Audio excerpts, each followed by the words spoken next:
welcome back to the Farm Kenya show. Right now, we want to learn how to make this product called Kombucha, and who better to teach us than the main man, founder and CEO of Kombucha Kenya Limited, Andrew.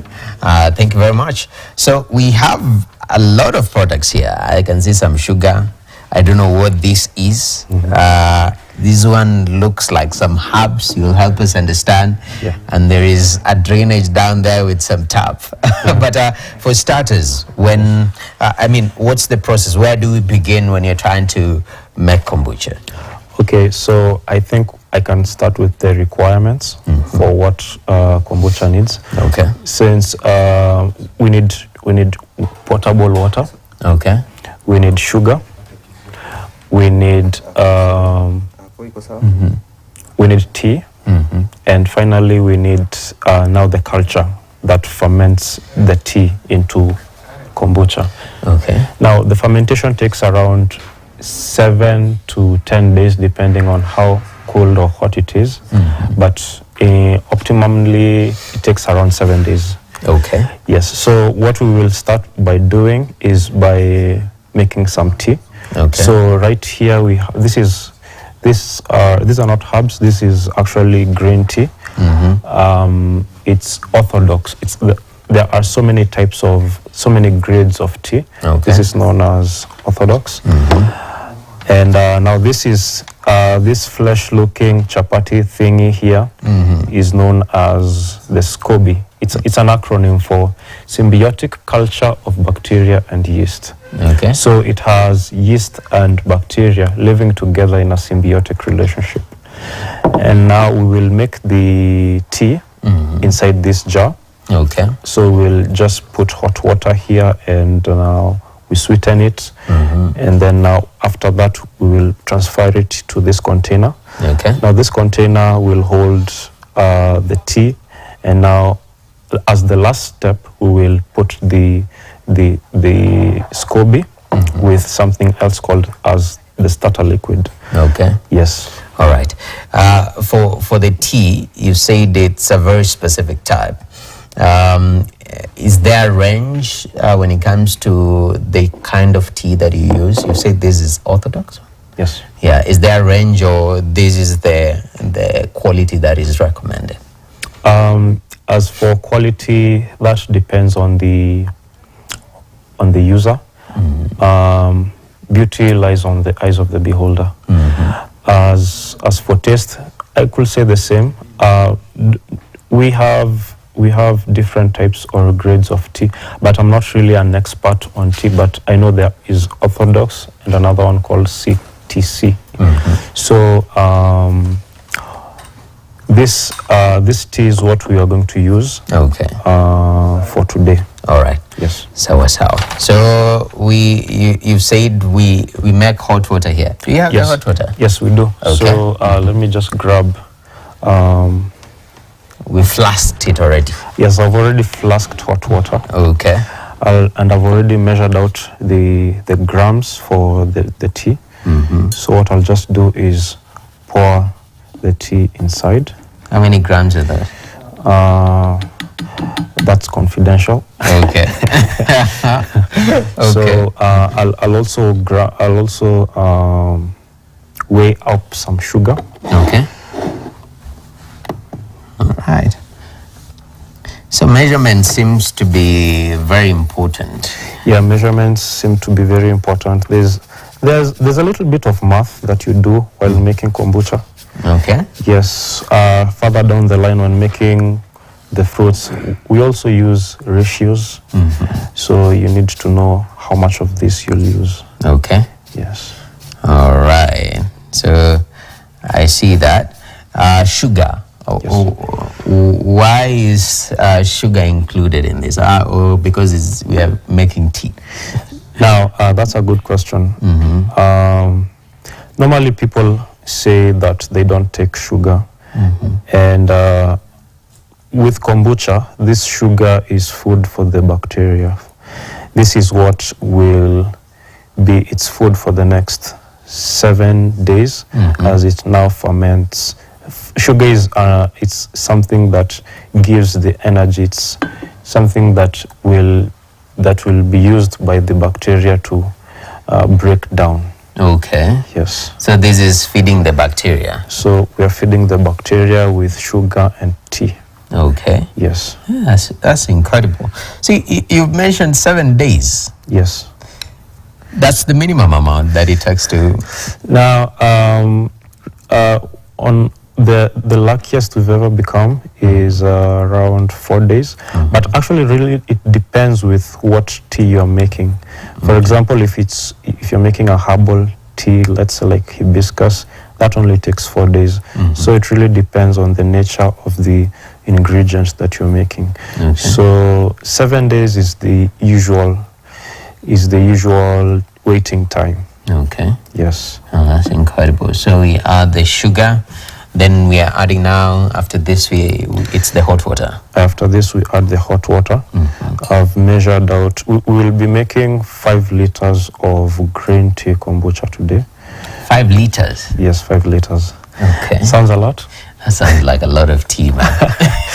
Well, for a kombucha enthusiast, you will find it will barely get you a whole week because you'll be like, I need more of this.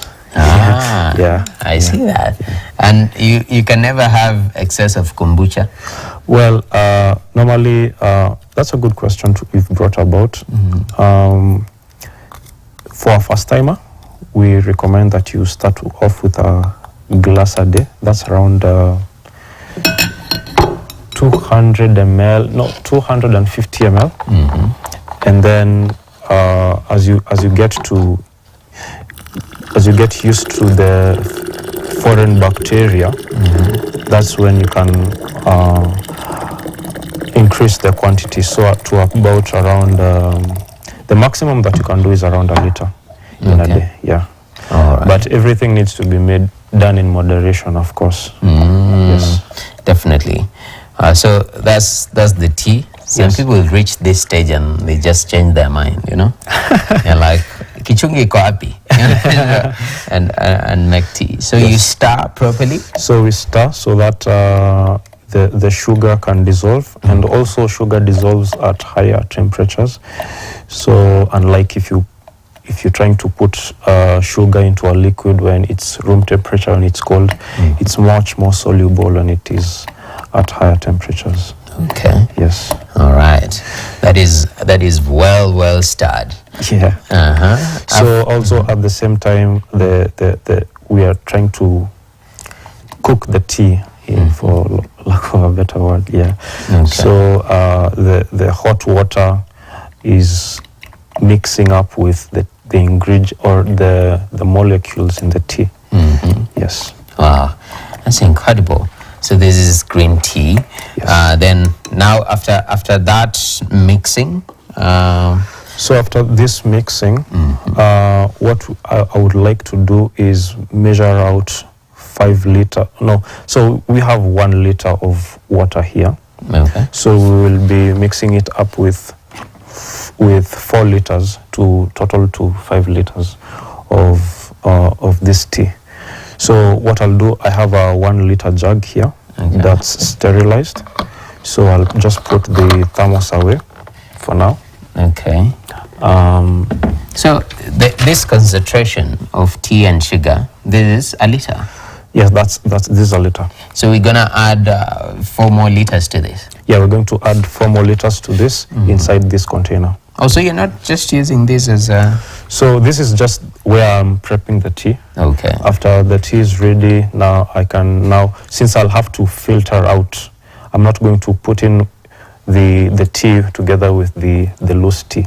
So we need the tea without the loose tea. Okay. And then after that, so that we can have a crispy brew after 7 days. Okay. Yes. Lovely. All right. So this is the extra 4 liters. These are 10 liter. Oh, these are 10 liter one. Yeah, these are 10 liter. So you're just gonna measure. I'm just going to measure 4 of these. Okay. Yes. That's incredible. A lot of water. Eh? Yeah.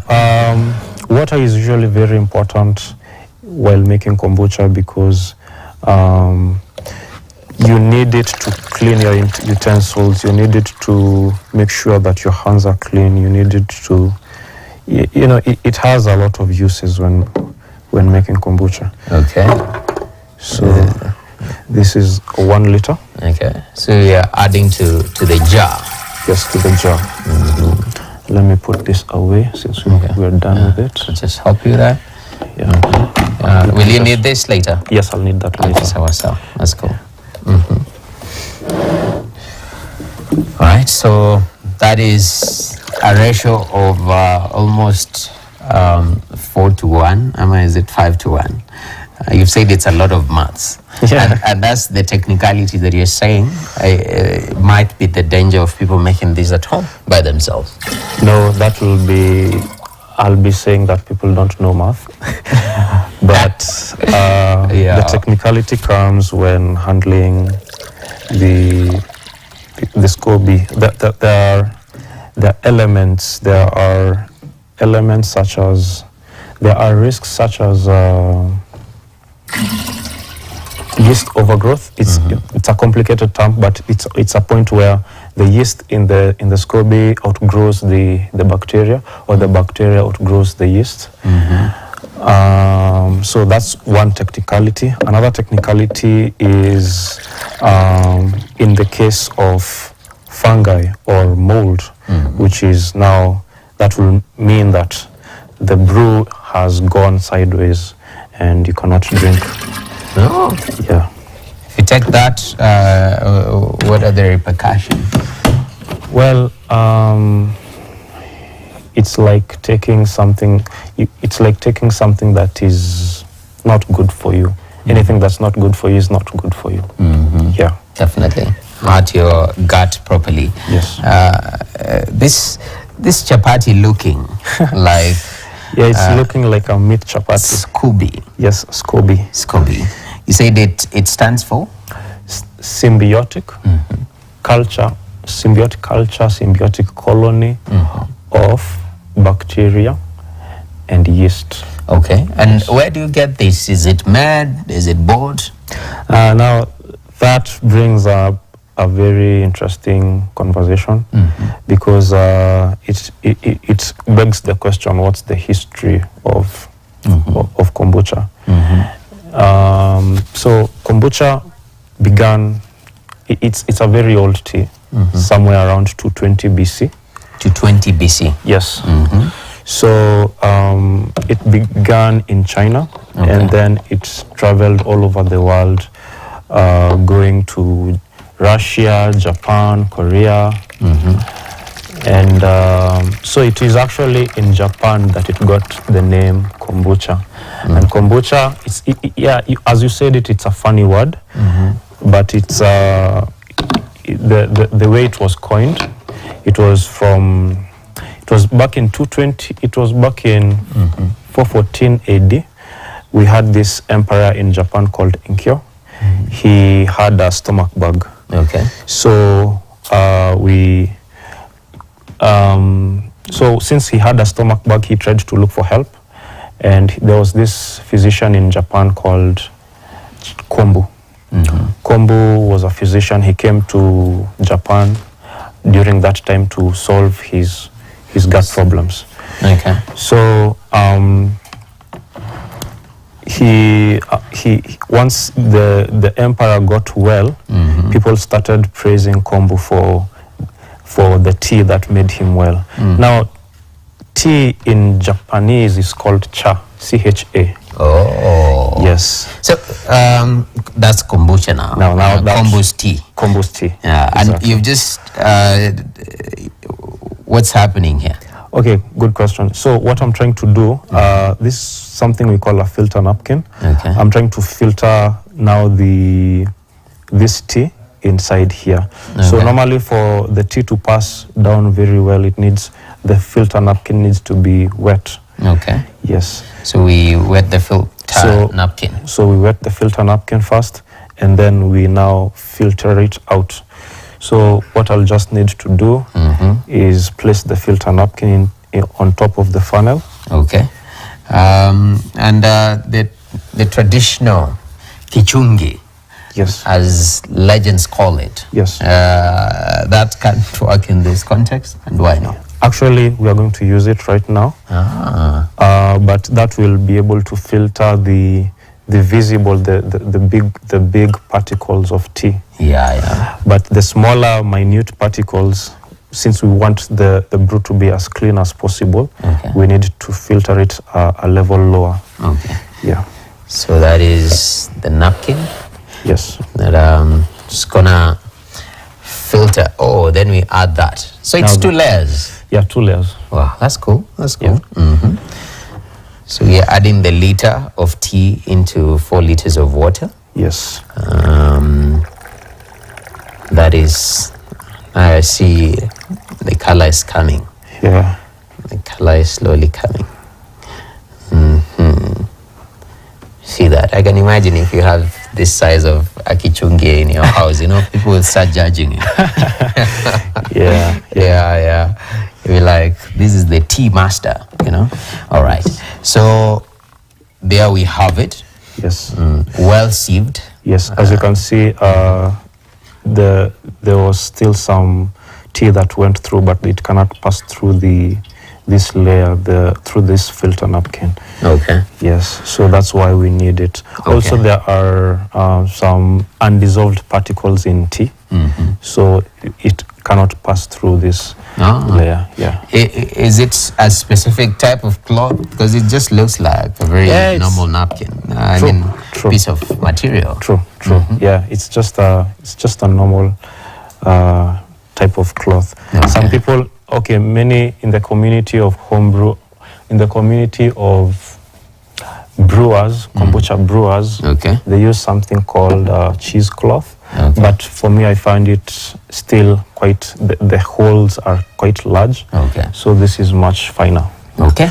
So we have the tea. Okay. Now the second last step is putting in something we call the starter liquid. Starter liquid? Yes. What is the starter liquid? This is the starter liquid. This is kombucha brewed from a previous batch.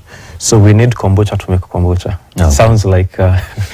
Sounds like you are chasing your tail, but this will be able to kickstart the fermentation, and help the SCOBY ferment better, and also it brings down the pH of the tea, so that bad bacteria cannot, bad bacteria, some things like E. coli cannot survive at such low.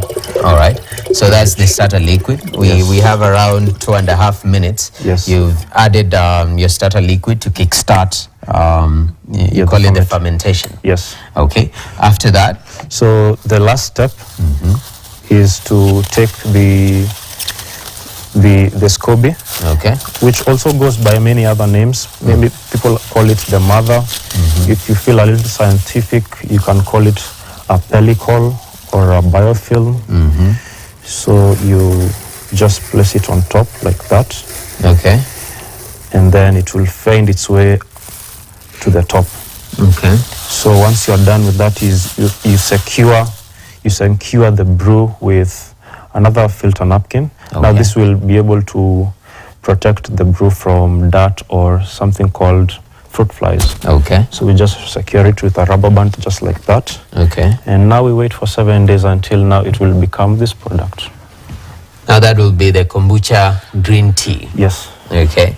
And once, because you've said it's a lot of balancing, and a lot of mathematics. Maybe briefly talk to us, does it have expiry, or this is one of those drinks that it's like water? Well, kombucha is a fermented product, and people may not, well, a fermented product is something that has gone bad, but we normally like to use the word fermentation, or we also like to use the word culturing. So it has an expiry date, and we give it, so for such a product, green tea, it can stay refrigerated. Under refrigeration, it can last 6 months. Okay. As for the fruit flavors, for example, I have one fruit flavor here. This is raspberry kombucha. As for the fruit flavors, it can stay for 2 months under refrigeration. Okay. So the catch is they need to be refrigerated. Right now, these have the live bacteria that you will ingest, and then it will populate the microbiome in your gut. Okay. Yes. And as we finish up, since we don't have any time left, yes. Talk to me. How's the price? Oh, the price. Yeah. So we, at the moment, retail it for a price for 400 shillings, a liter bottle like this. Okay. Yes. That's incredible. Yes. So this is the green tea. You said this one is the better one. Yeah. This is this tastier one. This is raspberry. We also have lavender. Lavender. Okay. We made from the lavender flower. Okay. Yes. Lovely. I think now we've learned a thing or two about kombucha. Yes. And this has been actually amazing, making. I think you leave this here in the studio for the next 7 days. Next week we'll be serving kombucha right there. But thank you very much, Andrew, for your input and in this discussion. Yes. And offering your invaluable lessons in regards to kombucha making. Thank you. Yeah, thank you very much. So that is Andrew Wachira, and he is the CEO of Kombucha Kenya Limited, and he says that this is kombucha and it's very good for your gut health, very, very helpful. We've learned how to make it. Of course, there's a lot of intricacies around this, but he says it's time that we embrace being healthy. And it's at that point that we put a full stop to today's Farm Kenya show. I'm tempted to open this and drink it and just give it a test. Let me see, even as we finish the show. You see that one? That one is raspberry. Raspberry, I'm being told I use a glass. Yeah. Thank you. You know, I wanted to do, okay, there you go. Is there another glass? Yeah. Okay, all right. Even as we finish up, remember, this is the Farm Kenya show. Cheers. And to more kombuchas in the world and uptaking of it, especially the Kenyan one. Let me give it a try.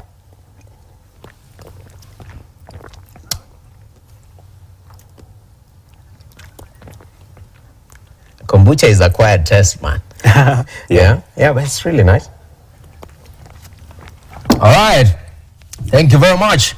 That was nice. And thank you very much for joining with us. Hopefully you grab a bottle of kombucha. Have yourself a blessed week. Cheers to you for being with us for the past hour and a half and joining with us on Matters Kombucha. That's where we put a full stop. My name is No Kip Kimboy. I'm out. Bye-bye.